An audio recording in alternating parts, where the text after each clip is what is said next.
Yo, what is going on, everybody? It is Jonathan here, and I'm here with the weekly scope. And I'm here bringing a mock draft 2023. Way too early, but it's that point in the off season where we're getting bored.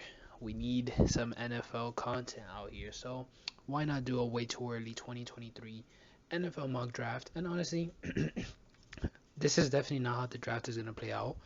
The draft is ways away, and a lot of things could change, trades, maybe young players that didn't work out for teams. The draft order is definitely going to be different. With that being said, we are on the clock with the Atlanta Falcons, and here we have to select none other than the number one overall pick, who I believe will be the best QB from this draft class, CJ Stroud. Yes, for me, he is the number one pick. He is that guy. I love his tools, and I think he's going to be a great pick for whichever team gets him. And in this scenario, it is the Atlanta Falcons. And of course, next up, we have the Houston Texans. You know, will Davis Mills work out? Who knows? Maybe yes, maybe not. I don't think so. And especially if they'd be picking this high up in the draft, you got to assume it doesn't. So you take none other than Bryce Young from Alabama and build your team around him. You got your defensive cornerstone this season. So time to work on that offense and build that team up from the ground up. And next up, we have the Detroit Lions. Yes, you drafted an edge, but I love Will Anderson. I really do. And two excellent edges is highly underrated for a lot of teams. And I think a lot of people look at Will Anderson as a potential top pick, which I wouldn't disagree. I think Will Anderson could definitely be that guy. He could definitely be the number one overall pick. But I do like these two QBs, and these are, well, 3, 4 QB needy teams in the top four in this scenario. But regardless, Will Anderson is the pick here. And of course, we got the Seattle Seahawks, and this is very interesting because there's a lot of potential players here to come into play. There's definitely tackles, cornerbacks, wide receivers. They don't really need wide receivers, but they could do a trade. But me personally, I'm a fan of Tyler Van Dyke. I like his physical tools. Physically, he reminds me a lot of Justin Herbert. So if I'm the Seattle Seahawks and I'm not trading for Baker Mayfield, which even if I am trading for Baker Mayfield, I'm taking a chance on Tyler Van Dyke. I mean, we'll see how he plays this year, but I would not be surprised if he plays himself into a top 5 pick along with these other two QBs. And honestly, who knows? Maybe he could, by the time draft time actually comes around, he'll be the number one guy. But me personally, I am taking Tyler Van Dyke if I'm the Seahawks. Now the Jets, you know, the Jets have done a solid job, at least this year, of drafting around Zach Wilson and helping the defensive side of the ball. But of course, me personally, I love offense. And why not take Kayshawn Booty out of LSU, honestly? More weapons for Zach Wilson, I think, should definitely be the theme for the Jets, especially if they are picking this high again, because if they are picking this high again, that means Zach Wilson might have not had a great season. So I think, and they've already spent multiple picks on the offensive line. So you just get that kid more weapons and honestly try to build one of the best wide receiver cores around him and help him have a great team. Next, we have the Jaguars, who I believe are in desperate need of just talent. And that's where Jalen Carter comes in. You need talent on this team. Why not take the best available player on the board in Jalen Carter? Honestly, I think that's a solid pickup for them and somebody they could use on this team.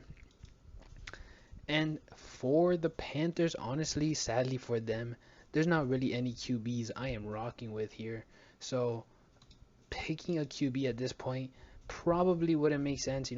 Maybe DJ Ugalele actually has a solid season, which he did not have last year. Will Levis is one of those guys I kind of just, I feel like personally would just rise up draft boards because guys like him usually do.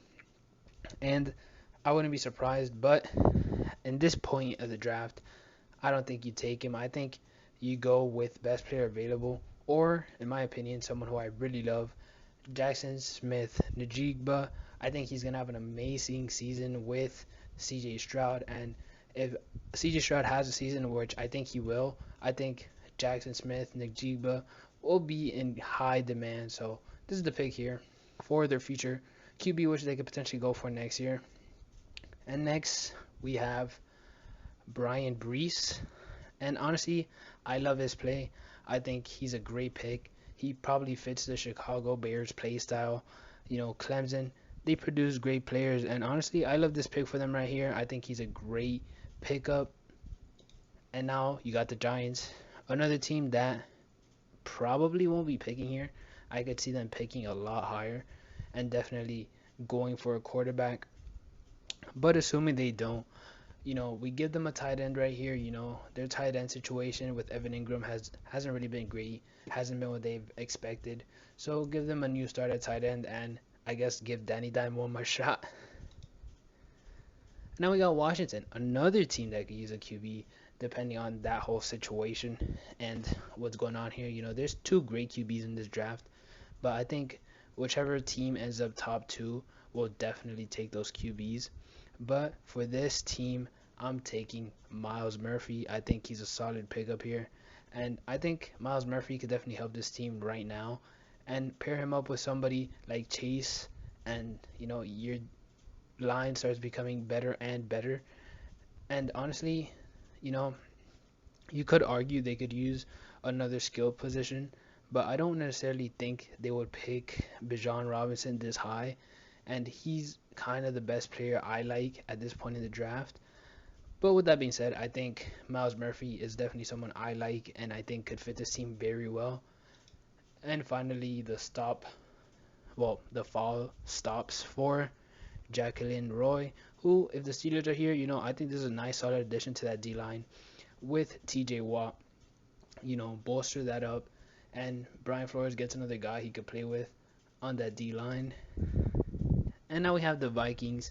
Honestly, O-line is the big thing here. I mean, you kind of made efforts this year to sign people, but the fact that they signed Jesse Davis, as a Dolphins fan, I know how bad that is. So Anton Harrison, that's the pick here. You get help on that O-line for Kirk Cousins. And now we have the Philadelphia Eagles. And, they got a lot of cornerback options, but at this point, their O-line is getting old. So why not just double down, get yourself some Peter Skornonski. I might have mispronounced that, but regardless, he's the pick here. And now with the Raiders, honestly, I don't know where the Raiders are going at this point. Raiders are a weird team. They'll probably take Will Levy at this point. Who knows? But regardless, I like Jordan Battle. I think he's a solid safety. Do they need safety? Potentially not. I think their team just needs talent all around. And I'm not entirely sure where they're going. They're definitely trying to compete with the Devontae Adams trade. But at the same time, it's like, where do you go? Because you can't get much better.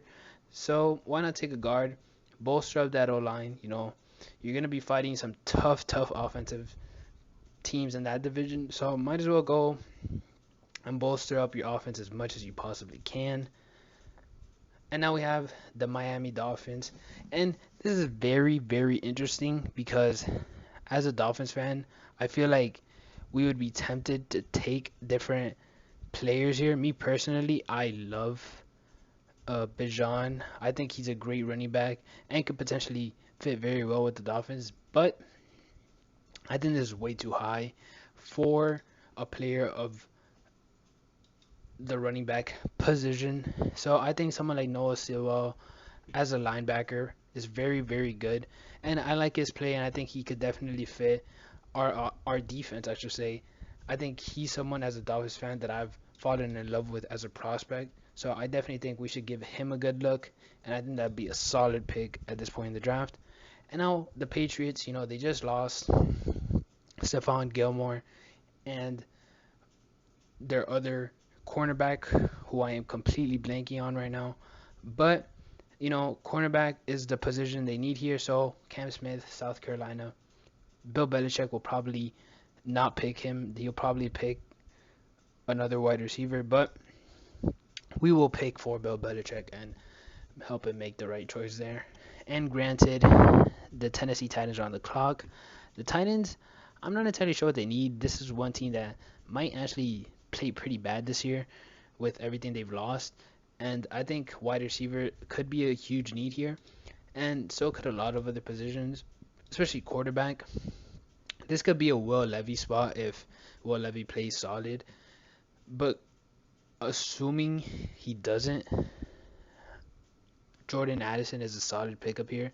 Somebody to pair up with Trey Burks, who I am a fan of, who I compared a lot to AJ Brown before that trade went down, so that's interesting. But just get Tannehill more help at the wide receiver position. And we're going with the Texans again, who Texans just need talent. Why not pick best player available? Cornerback Antonio Johnson. Solid pickup here. At this point, if you're Texans, you're not really looking at need. You're just looking at who do I think is going to be the best player in the draft at this position and take him. So why not take one of the best corners in the class? And now we got the Eagles again. And the Eagles could use somebody like Andre Carter. I like an edge for them. They have a lot of needs. I'm not necessarily sure who else they would need. They could use cornerback. I believe they made some moves in order to fix that. So I think an edge definitely makes sense here. And I think this is a solid pickup regardless of the draft. And now we have the Ravens on the clock. The Ravens are an interesting team. They could use a lot of different positions, but at the same time, you got to pay Lamar. And I'm not entirely sure where this team goes. I believe they will be a better team just based on not being injured. So maybe just not being an injured team could help you a lot. I think Josh Downs is a solid wide receiver, but it might be too early for him. And honestly, I think this team could use a player of just talent. And when you're looking at talent here, I believe the best guy is definitely Nolan Smith. I think he has a lot of potential coming from Georgia, coming from that system. And I think he could definitely do well with Baltimore and what they're building there. Baltimore had a very good draft with Kyle Hamilton this year. And the guard, which I am forgetting, well, I was in love with as a Dolphins fan. But I think this is a perfect pick for them. And now we have the Cardinals. Cardinals are an interesting team, I will say, because they need help in their front office. They need help signing Kyler Murray, but we can't draft them a GM, so we give them Eli Ricks. Honestly, great pickup for them here at this point in the draft. And Denver traded their pick for Russell Wilson. Honestly, I would not be surprised if Seattle doesn't end up with a high pick, which I think they probably will. This draft order is more random than anything.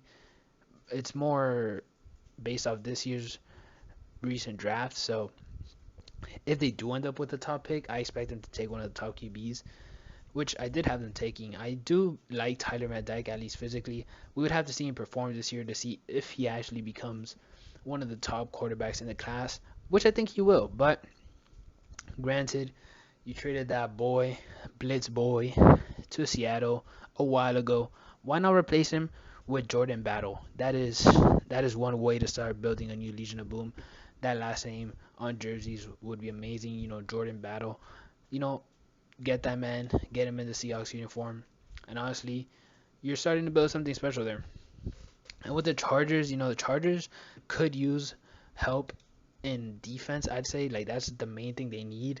I'm not sure what tackle is here. I think their tackle position was pretty good, and I like Trent Simpson. I think he's a solid linebacker prospect, and I think he'll definitely be good for this team. So I think why not, draft him here. I think this is a great pick in a position of need, and I think for this team it's a solid pickup.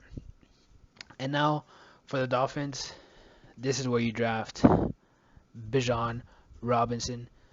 I might be butchering that first name, but I'm not entirely sure how to say it. They did get Arch Manning commitment, so more eyes will be on this team. They got Ewers, who was the number one recruit last year, I believe, but didn't commit because NIL money. He was backing up CJ Stroud. So he's probably going to come in this year and improve this team. And there's already been some new commitments. So you got to imagine this team is going to be on the up and up. So Bijan will definitely have a great season, I believe. And if he's here for the Dolphins, the Dolphins might not even have these picks. If Tua doesn't perform how I think he will, which I think he will perform great, I think we'll probably package these picks and get ourselves a quarterback, whether a veteran or trading up in the draft. And we have the Colts. The Colts honestly have a very interesting situation because they traded for Matt Ryan. They have Jonathan Taylor. They're trying to win now. But at the same time, this team feels like they're a couple pieces away, regardless of having such a solid roster. I feel like they just don't have stars in multiple positions. So why not take someone like Keely Ringo here? You just kind of take talent at this point. I think talent should be on a lot of these teams' minds, especially going into this draft class. And the Cowboys, the Cowboys will probably target somebody with a criminal record. Granted, I don't really know which one of these or if any of these prospects have past criminal records, but why not pick somebody like Isaiah Foskey who might actually rise up in the draft come actual draft time. And now the Bengals. The Bengals, oh man, they surprised a lot of people. I was a big fan of them. Granted, I didn't like Joe Shiesty for a minute there because I've always been on the tank for Tua hype train. And this team, honestly, I was a fan of them though. I did love Jamar Chase. Not complaining about Jalen Waddle at all though, but honestly, this team is a team that could just use talent. And honestly, I would not be surprised if they end up high in the standings, low in the draft, that they take a running back because honestly, this team is a team that could use running back, but because you don't know about Joe Mixon. They won a lot of games last year because Joe Mixon played, but can you rely on him? So why not take Devin Agnew here and have a solid backup at worst case with Joe Mixon? And now we have the Lions. See, with the Lions, this is very interesting because we got Will Anderson. So at this point in the draft, we're going to take a QB. And no, it's not Will Levy because I'm not picking somebody with such a flat floor. If I'm picking for my star QB of the future, I'm picking DJ Ugalele, assuming he has a solid season. Of course, if Will Levy just goes out there and tears it up and DJ just has a dud season, you take Will. But me personally, assuming they both have similar seasons, and I'm the Lions and I'm trying to find someone that could change my franchise, I'm taking the guy that's like 6'6", 220, and moving on. Now we have the Packers. The Packers. All this talk of Aaron Rodgers leaving. He did not leave. Very interesting. And now you kind of have holes throughout the whole team. So I think, yeah, no, I'm not drafting Josh Downs because they would never do that. They would never actually draft someone that high. So honestly, I wouldn't be surprised if they take Will Levy here. But why not take a tackle? Might as well improve the O-line. Your O-line's getting old. Some of you guys are retiring. Might as well take someone from Georgia. Georgia produces beast. And same thing for Kansas City. You need tackles? I got you. Cooper Beebe. He's honestly a solid pick for them at this point in the draft. The Buccaneers are an interesting team. I think this is where you take a risk on someone like Josh Downs because Josh Downs is honestly not a bad pick. He might fly up draft boards because this wide receiver class isn't that deep. But regardless, I think he could have an immediate impact if Brady plays another season, which he probably won't, but who knows. And finally, we got the Bills. And here I'm taking Zion Nelson. I think Zion actually has a great chance of actually flying up draft boards. He has all the physical tools to do it. It's just a question of will he do it. And honestly, I really like him as a tackle prospect. And if you're the Bills, why not take him? You could probably play him at guard and then move him out to tackle, or just keep him at guard. Either or, I think he'll be a solid prospect. But with that being said, this was way too early. This was just to get some NFL content out there. this order probably won't even be right like a couple months from now, maybe 4 or 5 months from now. Definitely won't be right by the time the draft comes around because the positions of the teams will definitely be moved, and the players themselves will probably outplay their positions slash improve their positions. So, with that being said, we'll see how all this plays out and see you next time. Peace.